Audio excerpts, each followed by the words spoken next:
안녕하세요. 큐티를 읽어주는 큐티맘입니다. 오늘의 말씀은 이사야 43장 19절. 보라, 내가 새 일을 행하리니 이제 나타낼 것이라. 너희가 그것을 알지 못하겠느냐? 반드시 내가 광야의 길을 사막에 강을 내리니. 아멘. 오늘날 미디어에는 기존의 요리법에 기발한 아이디어를 더해 전혀 새로운 맛을 창조해내는 레시피들이 넘쳐납니다. 특히 영화 기생충을 통해 전 세계적으로 알려진 짜파구리는 단순한 조합이 어떻게 새로운 문화로 확장될 수 있는지를 보여줍니다. 서로 다른 두 라면을 섞는다는 소박한 발상이 사람들의 입맛을 사로잡으며 하나의 트렌드가 되었습니다. 우리의 인생도 이와 같습니다. 사람들은 삶의 문제나 불가능해 보이는 장벽을 만났을 때 자신이 알고 있는 정형화된 공식과 경험으로만 문제를 풀려고 고집합니다. 하지만 성경 속 하나님은 언제나 인간의 한계를 뛰어넘는 새로운 길을 여시는 분이었습니다. 홍해 앞에 갇힌 이스라엘에게 바다를 갈라 길을 내시고 여호수아의 전쟁 중에는 해와 달을 멈추는 초자연적인 방법을 사용하셨습니다. 또한 빈들에서 굶주린 군중에게 오병이어로 풍성한 만찬을 베푸시는 친절한 셰프가 되어주시기도 했습니다. 우리가 아는 맛이 인생의 전부가 아닙니다. 주님의 발치에서 그분의 지혜를 배울 때 비로소 우리의 인생은 진정한 명품 요리로 거듭나게 됩니다. 내 경험이 아닌 주님의 지혜를 신뢰하십시오. 신앙생활이란 내가 가진 낡은 레시피를 버리고 주님의 새로운 레시피를 받아들이는 과정입니다. 때로 인생은 쓰고 쉬고 눈물 나는 맛을 내기도 하지만 주님의 손길이 닿으면 그 모든 재료는 합력하여 선을 이루는 최상의 맛으로 변합니다. 내 생각과 공식에 하나님을 가두지 마십시오. 주님이 준비하신 새로운 길을 기대하며 그분의 인도하심의 삶을 맡기는 지혜로운 선택에 대해 생각해 보겠습니다. 사람마다 인생을 살아가는 자기만의 공식이 있습니다. 하지만 그 공식이 통하지 않는 순간이 반드시 찾아옵니다. 광야 같은 이 세상에서 길을 잃었을 때 우리가 붙들어야 할 것은 자신의 경험이 아니라 세상을 창조하신 하나님의 특별한 레시피입니다. 첫 번째, 주님의 레시피는 불가능을 가능하게 하는 창조적 길을 만듭니다. 주님은 우리가 보지 못하는 곳에 길을 내시는 분입니다. 우리의 계산으로는 답이 나오지 않는 상황일지라도 만물의 주권자이신 하나님께서는 우리가 상상치 못한 수만 가지의 해법이 있음을 신뢰해야 합니다. 두 번째, 주님의 레시피는 결핍을 풍요로 바꾸는 기적을 베풉니다. 주님은 어린아이의 작은 도시락 하나로 모두가 배불리 먹고 남는 역설적인 풍요를 만드셨습니다. 인생의 맛이 쓰고 부족하다고 느껴질 때 주님의 손에 우리의 작은 것을 올려드리면 주님은 그것을 세상에 줄 수 없는 풍성한 은혜의 만찬으로 요리해 주십니다. 세 번째, 주님의 레시피를 배우려면 주님의 발치에 앉는 순종이 필요합니다. 주님의 발치에 앉아 자신의 고집과 고정관념을 내려놓고 주님이 말씀하시는 대로 삶의 재료를 섞고 기다려야 합니다. 그때 비로소 인생의 쓴맛은 사라지고 주님이 주시는 참된 평안과 기쁨의 맛이 시작됩니다. 결론입니다. 세상에서 실패와 낙심이라는 쓴맛 때문에 괴로울 때도 자신이 알고 있는 레시피가 전부라고 생각하지 마십시오. 예수님은 사막에 강을 내시고 광야의 길을 만드시는 위대한 연출가이자 셰프이십니다. 주님의 발치에서 배우며 그분의 인도하심을 따르는 그리스도인이 되시길 바랍니다. 기도하겠습니다. 주님, 인생의 쓴맛과 거친 광야를 만날 때 낙심하지 않고 그곳에서 새 길을 내실 주님의 창조적인 레시피를 기대하게 하옵소서. 예수님의 이름으로 기도합니다. 아멘. 안녕하세요. 큐티를 읽어주는 큐티맘입니다. 오늘의 말씀은 고린도전서 11장 1절. 내가 그리스도를 본받는 자가 된 것 같이 너희는 나를 본받는 자가 되라. 아멘. 저명한 가정 상담가이자 목사님인 리처드 마이어에게 잭이라는 남자가 고민을 안고 찾아왔습니다. 그는 자녀의 신앙 교육을 위해 최선을 다하고 있음에도 불구하고 아이들이 점점 엇나가는 이유를 모르겠다며 하소연했습니다. 목사님, 저는 아이들을 주일은 물론 수요일에도 꼭 교회에 보냅니다. 매일 저녁에는 1시간씩 성경을 읽게 하고 나쁜 영향을 줄까봐 TV 시청도 엄격히 금지합니다. 이렇게 철저히 교육하는데 왜 아이들은 신앙에서 멀어질까요? 가만히 듣던 리처드 목사님이 잭에게 본인의 신앙생활은 어떠한지 물었습니다. 잭은 우물쭈물하며 대답했습니다. 사실 저는 교회에 잘 가지 못합니다. 일이 너무 피곤해서 앉아있기만 해도 힘들거든요. 성경도 따분해서 잘 안 읽게 되고요. 아이들이 성경을 읽는 동안 저는 거실에서 TV를 보곤 하지만 그래도 자녀만큼은 잘 되길 바라는 마음입니다. 그러자 리처드 목사님은 이렇게 뼈아픈 일침을 가했습니다. 당신의 자녀들은 지금 당신의 손에 들린 좋은 약을 보고는 있지만 정작 당신의 삶을 통해 독약을 먹는 법을 배우고 있습니다. 성경의 가르침은 문자적 지식을 전달하는 데 목적이 있지 않습니다. 진정한 권위와 영향력은 말의 화려함이 아니라 그 말씀이 녹아든 행동에서 나옵니다. 우리의 자녀는 우리의 입술이 뱉는 소리보다 우리의 발이 향하는 방향을 보고 따라옵니다. 다음 세대에게 언제나 본이 되는 신앙생활을 하는 그리스도인의 삶에 대해 묵상해 보겠습니다. 누군가를 가르치거나 책임지는 자리에 있는 사람들은 종종 착각에 빠집니다. 올바른 지식을 전달하고 엄격한 규칙을 세우면 상대가 변화될 것이라고 믿는 것입니다. 하지만 사람의 영혼을 움직이는 것은 명령이 아니라 감동이며 그 감동은 가르치는 자의 삶이 가르침과 일치할 때 발생합니다. 첫 번째, 사람의 영혼은 소리가 아닌 모습을 기억합니다.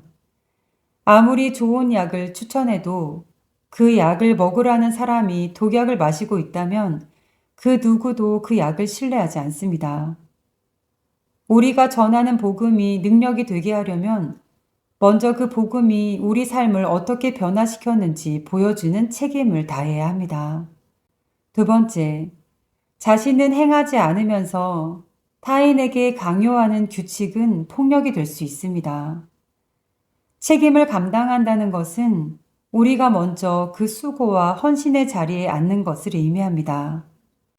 우리가 먼저 기도하고 우리가 먼저 예배의 자리를 사모할 때 우리의 말에는 영적인 권세가 실리게 됩니다.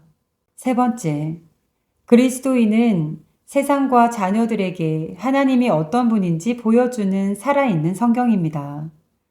사람들은 우리가 읽는 성경책을 보기 전에 우리라는 성경을 먼저 읽습니다. 하나님의 복음을 전하는 바른 모습은 주님을 닮아가는 우리의 뒷모습을 이웃에게 보여주는 것입니다. 결론입니다. 우리의 자녀와 다음 세대에게 규칙 대신 먼저 주님을 사랑하는 기쁨을 보여주십시오. 성경 읽기를 강요하기보다 먼저 말씀을 읽으며 감격하는 눈물을 보여주십시오. 언제나 신앙적 모범으로 앞서가는 성도가 되어 우리의 자녀와 다음 세대에게 거룩한 본이 되어 주십시오. 기도하겠습니다. 주님, 말보다 행동으로, 명령보다 헌신으로 주님의 사랑을 증명하는 자가 되게 하시고 다음 세대가 우리의 발자국을 통해 주님을 발견하게 하옵소서. 예수님의 이름으로 기도합니다. 아멘. 안녕하세요. 큐티를 읽어주는 큐티맘입니다. 오늘의 말씀은 빌립보서 2장 5절. 너희 안에 이 마음을 품으라. 곧 그리스도 예수의 마음이니. 아멘. 세계적인 화가 마르크 샤갈에게는 자신의 작품이 완성되었을 때 반드시 거치는 독특한 평가 기준이 있었습니다. 어느 날 한 친구가 그에게 물었습니다. 자네가 그린 그림이 정말 좋은 작품인지 아닌지 도대체 어떻게 확신하나? 샤갈은 빙그레 웃으며 이렇게 대답했습니다. 나는 그림을 다 그린 후에 그것을 들고 나가 나무나 꽃 옆에 놓아본다네. 내 그림이 신이 만드신 자연과 잘 어울리면 제대로 된 작품이고, 만약 자연 속에서 혼자 튀거나 어색하다면 그것은 잘못된 그림이라네. 샤갈은 인위적인 화려함보다 자연과 가장 가까운 것이 가장 아름답다는 진리를 알고 있었습니다. 위대한 예술가조차 자신의 작품을 절대적인 기준인 자연 옆에 두어 그 가치를 증명했듯이 우리의 인생 또한 우리가 지향해야 할 절대적인 기준 옆에 놓아보아야 합니다. 한 사람의 신앙이 건강한지 혹은 거칠에 불과한지를 판단하는 가장 확실한 방법은 그를 예수님 옆에 놓아보는 것입니다. 신앙이 좋다는 것은 단순히 교회에 오래 다녔거나 직분이 높다는 뜻이 아닙니다. 그가 내뱉는 말의 온도, 타인을 대하는 행동의 결, 그리고 보이지 않는 마음의 중심이 예수님의 성품과 얼마나 잘 어우러지는가가 핵심입니다. 사람들은 자신에게 어울리는 스타일이나 패션을 찾는데 많은 시간을 쓰지만 그리스도인이 평생을 다해 찾아야 할 가장 완벽한 어울림은 바로 예수님과의 조화입니다. 언제나 예수님의 마음으로 그분을 닮아가는 삶에 대해 묵상해 보겠습니다. 화가는 캔버스 위에 최선을 다해 색을 입히지만 때로는 자신의 그림에 몰입한 나머지 전체적인 조화를 놓치기도 합니다. 우리 인생도 마찬가지입니다. 자신의 성공과 계획에 몰두하다 보면 정작 하나님의 창조 섭리와 어울리는 삶을 살고 있는지 잊어버리곤 하는 것입니다. 첫 번째, 그리스도인의 언어는 예수님의 말씀 곁에서 어색하지 않아야 합니다. 비난과 저주, 불평의 언어는 예수님과 결코 어울릴 수 없습니다. 우리의 입술에서 흘러나오는 위로와 격려, 사랑의 언어가 주님의 음성과 공명을 이룰 때 사람들은 우리를 통해 예수님의 아름다움을 발견하게 됩니다. 두 번째, 신앙은 모양이 아니라 어울림입니다. 아무리 화려한 옷을 입어도 체형에 맞지 않으면 어색한 것처럼 거룩한 척하는 행동보다 중요한 것은 내면의 성품이 예수님을 닮아가는 것입니다. 겸손과 온유, 오래 참음이라는 주님의 성품이 삶의 모든 부분에서 나타나도록 살아야 할 것입니다. 세 번째, 자신의 신앙을 끊임없이 주님의 십자가 앞에 놓아 보아야 합니다. 우리의 봉사와 헌신이 자신을 드러내기 위한 것은 아니었는지, 혹은 주님과 상관없는 자신만의 만족을 위해 하고 있었던 것은 아닌지 점검해야 합니다. 주님 곁에 섰을 때 부끄러움 없는 삶을 살아야 하는 것입니다. 결론입니다. 사람들은 누구나 매력적인 사람이 되기를 원합니다. 그래서 유행을 따르고 겉모습을 치장합니다.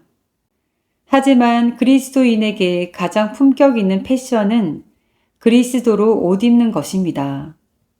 주님과 나란히 서 있을 때 어색함이 없는 사람, 주님 곁에 있을 때 가장 편안하고 아름다워 보이는 사람이 되시길 바랍니다. 기도하겠습니다. 주님, 세상의 유행보다 예수님과 어울리는 삶을 갈망하게 하시고 언제나 삶 속에서 그리스도의 향기와 빛이 자연스럽게 흘러나오게 하옵소서.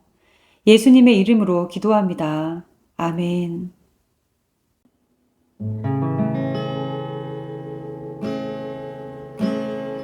이 세상을 살아가는 동안에 나의 힘을 의지할 수 없으니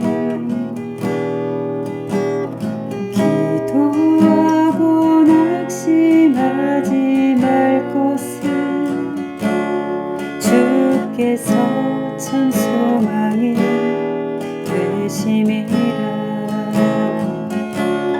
하나님의 꿈이 나의 비전이 되고 예수님의 성품이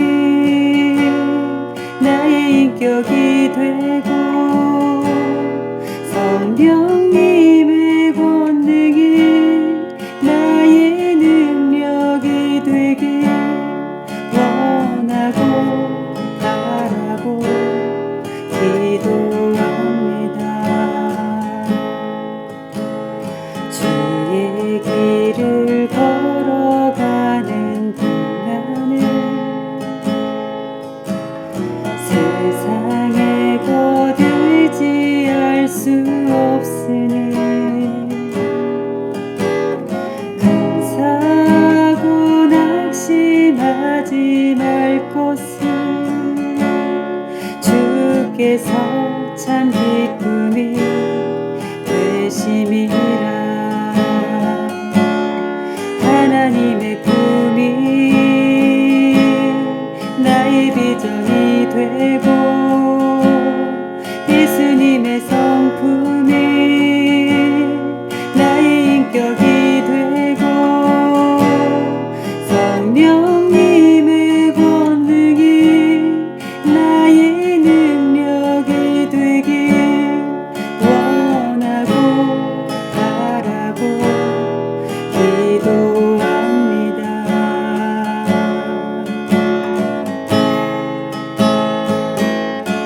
하나님의 꿈이 나의 비전이 되고 예수님의 성품이 나의 인격이 되고 성령님의 권능이 나의 능력이 되길 원하고 바라고 기도합니다.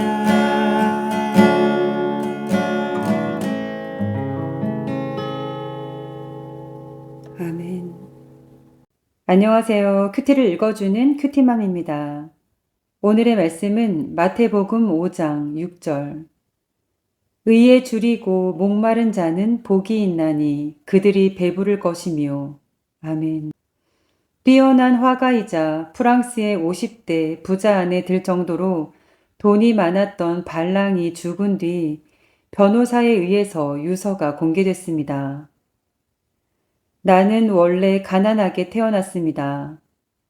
그러나 어떤 비법을 알았기에 성공할 수 있었고 하고 싶은 일을 하면서도 많은 돈을 벌 수 있었습니다.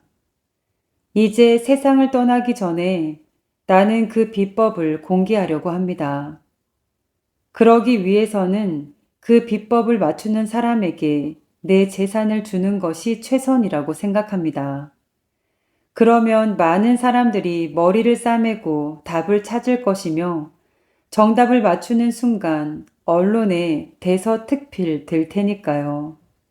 그럼 문제를 말하겠습니다. 가난한 사람에게 가장 부족한 것은 무엇일까요? 이 유언이 알려지고 난 뒤 1년 동안 48,000통의 편지가 도착했는데 그 중에 딱 한 장이 발랑이 남긴 문제의 정답을 맞췄습니다. 테일러라는 9살 소녀가 그 주인공으로 그는 발랑이 죽은 뒤 1년이 지나고 변호사의 입회 안에 금고 열쇠를 양도받았습니다. 테일러는 주변에서 사람들이 하는 말을 통해 정답을 맞췄다고 밝혔는데 그 정답은 바로 욕심, 더 정확히 말하자면 부자가 되고 싶은 욕심이었습니다. 우리가 영적인 기근에 시달리며 무기력한 신앙생활을 하는 이유는 하나님의 능력이 부족해서가 아닙니다. 바로 영적인 욕심이 없기 때문입니다. 세상의 헛된 욕심은 우리를 파멸로 이끌지만 복음을 향한 거룩한 욕심은 우리를 영적인 백만장자로 만듭니다. 주님의 은혜를 더 깊이 경험하고 싶다는 갈망, 말씀대로 살고 싶다는 간절함이 있을 때 비로소 우리 삶의 영적 풍요가 시작됩니다. 하나님을 향한 영적인 욕심으로 살아가는 삶에 대해 생각해 보겠습니다. 많은 그리스도인이 자신의 삶이 영적으로 메말랐다는 생각이 들 때 그 이유를 찾습니다. 그때 보통은 마음속에 하나님을 향한 뜨거운 갈망이 사라졌기 때문인 경우가 많습니다. 우리 영혼이 다시 살아나기 위해 반드시 회복해야 할 것은 바로 거룩한 욕심입니다. 첫 번째, 은혜에 대한 지칠 줄 모르는 욕심이 필요합니다. 성공한 사람들은 기회를 놓치지 않으려는 강한 집념이 있습니다. 신앙도 마찬가지입니다. 적당히 믿고 적당히 위로받으려는 마음을 버리고 하늘의 신령한 복을 갈구하는 거룩한 욕심을 회복할 때 우리 영혼의 곳간이 채워집니다. 두 번째, 말씀을 향한 거룩한 집착을 가지십시오. 가난한 사람은 돈 버는 법을 배우려 하지 않지만 부자는 끊임없이 연구합니다. 영적인 부자는 말씀을 읽는 것을 넘어 그 말씀을 자신의 삶에 소유하려는 강한 의지가 있습니다. 영원한 진리인 복음을 더 깊이 깨닫고자 하는 열망을 품으십시오. 세 번째, 성장을 향한 무모한 열정을 회복해야 합니다. 현실에 안주하는 마음은 가난의 지름길입니다. 이 정도면 됐다고 생각하는 영적 교만은 우리를 가장 가난한 상태로 몰아넣습니다. 어제보다 오늘 더 주님을 닮아가고 더 주님을 기쁘시게 해드리겠다는 거룩한 욕심이 우리를 성장하게 합니다. 결론입니다. 우리에게는 크고 영원한 하늘의 유산이 예비되어 있습니다. 하지만 그 보물 창고의 열쇠는 오직 갈망하는 사람의 손에 주어집니다. 사라질 세상의 가치에 목숨 걸지 마십시오. 대신 복음과 주님의 나라를 향해 더 강한 열망을 품고 살아가는 그리스도인이 되시기를 바랍니다. 기도하겠습니다. 주님, 날마다 주님의 은혜를 구하며 주님이 주시는 영적인 풍요로움 속에서 이웃을 넉넉히 섬기는 진정한 영적 부자가 되게 하옵소서. 예수님의 이름으로 기도합니다. 아멘. 안녕하세요. 큐티를 읽어주는 큐티맘입니다. 오늘의 말씀은 에베소서 6장 2절에서 3절. 내 아버지와 어머니를 공경하라. 이것은 약속이 있는 첫 계명이니 이로써 내가 잘되고 땅에서 장수하리라. 아멘. 보통 까마귀는 검은 깃털과 불길한 울음소리 때문에 사람들에게 환영받지 못하는 새입니다. 하지만 고대인들은 이 까마귀에게서 인간이 본받아야 할 가장 고귀한 가치를 발견했습니다. 까마귀는 새끼가 태어나면 어미가 지극정성으로 먹이를 물어다 기릅니다. 그런데 놀라운 일은 그 다음부터 일어납니다. 새끼가 다 자라 힘이 세지고 반대로 어미가 늙어 눈이 어두워지고 날개 힘이 빠져 더 이상 스스로 먹이 사냥을 할 수 없게 되면 다 자란 새끼가 늙은 어미에게 먹이를 물어다 주기 시작합니다. 어미가 정성껏 물어다 준 먹이를 먹고 날갯짓을 배운 새끼는 이제 자신이 배운 그 날갯짓으로 사방을 누비며 가장 좋은 먹잇감을 찾아와 늙은 어미의 입에 직접 넣어줍니다. 여기서 유래한 반포라는 말은 되돌려줄 반에 먹일 포자를 씁니다. 즉 어미가 준 사랑을 그대로 되돌려 먹여드린다는 뜻입니다. 미물인 까마귀조차 부모의 은혜를 잊지 않고 그 기력이 다했을 때 가장 먼저 곁을 지키는데 하물며 만물의 영장이라는 인간이 부모의 은혜를 잊어서야 되겠느냐는 교훈이 이 짧은 성어 속에 담겨 있습니다. 성경은 부모를 공경하는 일을 단순히 도덕적 선택이 아니라 하나님의 엄중한 명령이자 축복의 통로로 가르칩니다.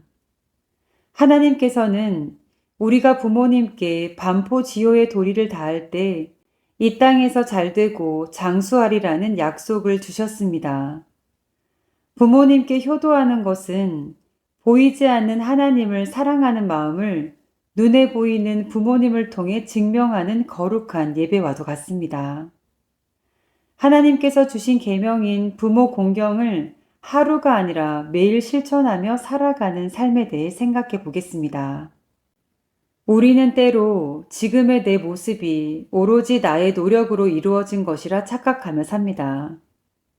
하지만 우리의 키가 한 뼘 자라는 동안 부모님의 허리는 그만큼 굽어졌고 우리가 세상으로 나갈 날개를 다는 동안 부모님의 날개는 닳아 힘을 잃고 있었다는 것을 기억해야 합니다. 첫 번째, 반포지호의 시작은 부모가 나를 먹였다는 사실을 잊지 않는 기억에 있습니다. 부모님이 우리에게 주신 것은 단순한 물질이 아니라 그분들의 인생 전체였습니다.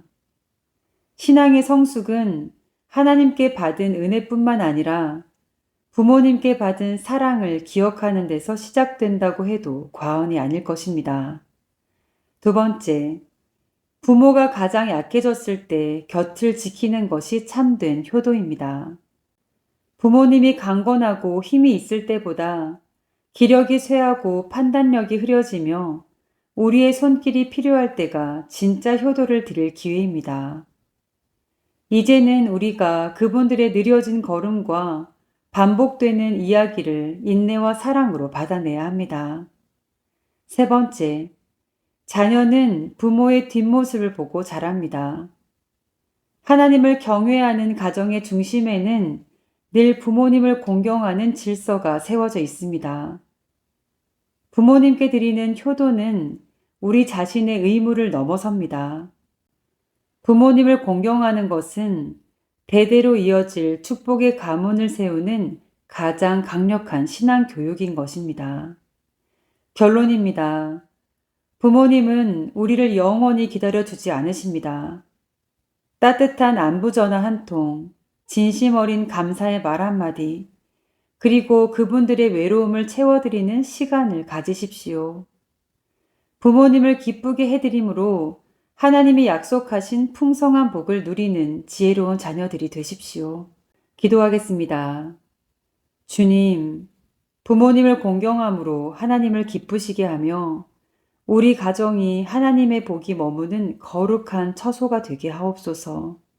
예수님의 이름으로 기도합니다. 아멘. 안녕하세요. 큐티를 읽어주는 큐티맘입니다. 오늘의 말씀은 갈라디아서 1장 10절. 이제 내가 사람들에게 좋게 하랴, 하나님께 좋게 하랴, 사람들에게 기쁨을 구하랴. 내가 지금까지 사람들의 기쁨을 구하였다면 그리스도의 종이 아니니라. 아멘. 북유럽과 북미의 툰드라 지대에 서식하는 레밍이라는 나그네 쥐에게는 기이하고도 비극적인 습성이 있습니다.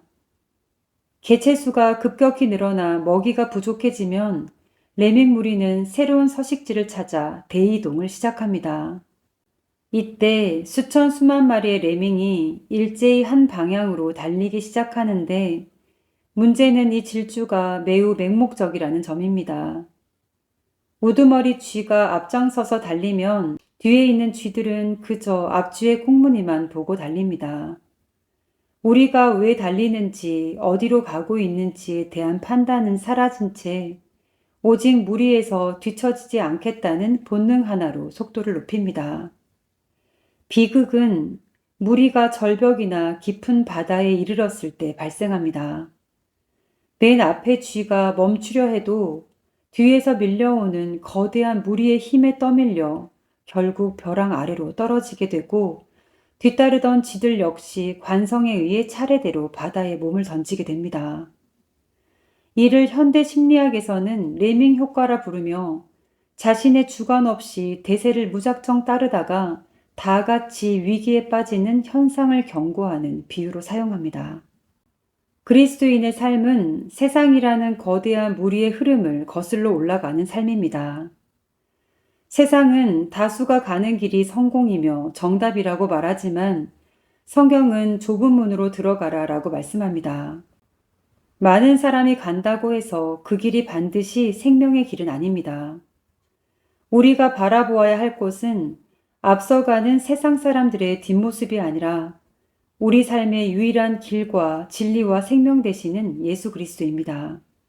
세상의 흐름에 따라 살지 않고 오직 주님의 말씀에 귀를 기울이고 말씀에 따라 사는 삶에 대해 묵상해 보겠습니다. 오늘날 우리 사회는 속도와 대세를 강요합니다. 남들이 하는 대로 하지 않으면 낙오될 것 같은 불안감이 우리를 끊임없이 질주하게 만듭니다.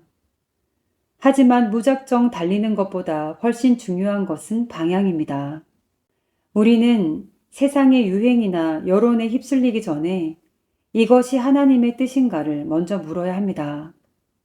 하나님의 말씀이라는 절대적인 기준이 내 안에 세워져 있을 때 우리는 세상이라는 거대한 파도에 휩쓸리지 않고 굳건히 서 있을 수 있습니다.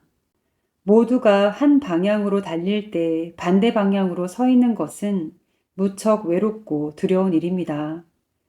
하지만 그 길이 생명의 길이라면 우리는 기꺼이 그 고독을 선택해야 합니다. 세상의 인정보다 하나님의 인정을 더 귀하게 여기는 마음이 우리를 벼랑 끝 질주에서 건져냅니다. 다수의 선택이 항상 진리는 아님을 기억하십시오. 결론입니다. 세상의 흐름에 무작정 몸을 맡기지 마십시오. 남들이 다 하니까 혹은 뒤처지는 게 두려워서 벼랑 끝을 향해 달리는 어리석은 사람이 되지 말아야 합니다. 레밍의 질주 끝에는 차가운 바다뿐이지만 주님을 따르는 길 끝에는 영원한 생명이 있습니다. 오늘 우리의 시선을 앞사람의 뒷모습에서 떼어 십자가를 향해 돌리십시오. 기도하겠습니다. 주님, 세상의 소음 속에서도 주님의 음성을 분별하게 하시고 넓은 길이 아닌 주님이 걸어가신 생명의 좁은 길을 기쁨으로 걷게 하옵소서. 예수님의 이름으로 기도합니다. 아멘. 안녕하세요. 큐티를 읽어주는 큐티맘입니다. 오늘의 말씀은 시편 46편 10절. 이르시기를 너희는 가만히 있어 내가 하나님 됨을 알지어다. 내가 문 나라 중에서 높임을 받으리라. 내가 세계 중에서 높임을 받으리라 하시도다. 아멘. 주식시장에는 사이드카라는 제도가 있습니다.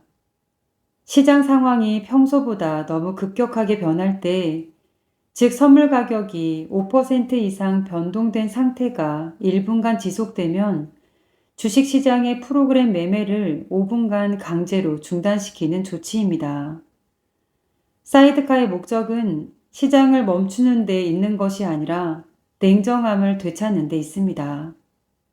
지나친 공포나 과도한 낙관으로 인해 시장이 이성을 잃고 요동칠 때 잠시 매매를 멈추게 함으로써 투자자들이 상황을 객관적으로 돌아볼 시간을 벌어주는 것입니다. 만약 이 5분의 멈춤이 없다면 시장은 걷잡을 수 없는 혼란에 빠져 파국으로 치달을지도 모릅니다. 우리의 인생도 이와 같습니다.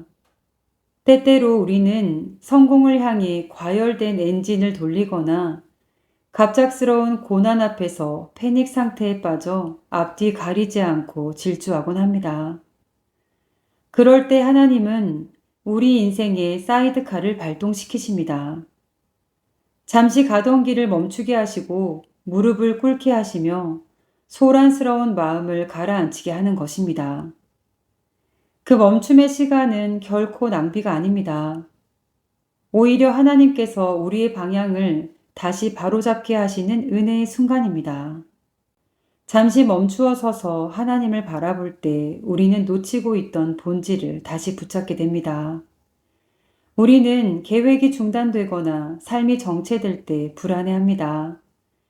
하지만 하나님이 주시는 멈춤, 즉 인생의 사이드카는 우리를 망하게 하려는 것이 아니라 보호하시려는 은혜입니다. 과열된 욕심을 식히고 흔들리는 믿음을 다잡으며 다시금 하나님의 음성에 귀를 기울이게 하는 시간입니다. 인생의 급박한 순간 잠시 멈춰 감정에 휩쓸리지 않고 변함없이 하나님의 뜻 가운데 살아가는 믿음에 대해 생각해 보겠습니다. 현대사회는 멈추는 것을 곧 도태되는 것으로 여깁니다. 그래서 우리의 영혼이 비명을 지를 때까지 자신을 몰아붙이거나 위기 앞에서 허둥지둥 잘못된 결정을 내리곤 합니다. 하나님은 오늘 우리에게 멈춤의 지혜를 말씀하십니다. 우리 삶에 찾아오는 강제적인 멈춤의 시간이 사실은 우리를 살리는 가장 축복인 것입니다. 시장이 요동칠 때 투자자들이 이성을 잃는 것처럼 우리도 위기 속에서는 하나님의 계획을 보지 못하고 눈앞의 파도만 봅니다. 이때 주님은 우리를 잠시 멈춰 세우십니다. 너희는 가만히 있으라 라는 말씀은 방관하라는 뜻이 아니라 소란을 잠재우고 하나님이 일하고 계심을 확인하라는 뜻입니다. 결론입니다. 하나님이 우리 삶에 개입하셔서 잠시 멈추게 하시는 것은 우리가 더 깊은 죄의 늪이나 회복 불가능한 절망으로 떨어지지 않게 하시려는 사랑의 손길입니다. 계획했던 일들이 막히고 강제적으로 휴식해야 하거나 상황이 마음대로 흘러가지 않을 그때가 바로 하나님의 타이밍인 것입니다. 불안해하며 다시 엔진을 가동하려 애쓰지 마십시오. 대신 그 자리에 가만히 서서 하나님의 하나님 되심을 깊이 묵상하시기를 바랍니다. 기도하겠습니다. 주님, 인생의 길을 걷던 중 멈춰 서 있는 동안 영혼의 열기를 식히고 오직 주님만을 온전히 신뢰하며 주님의 지혜로 무장하여 다시 흔들림 없이 걷게 하옵소서. 예수님의 이름으로 기도합니다. 아멘.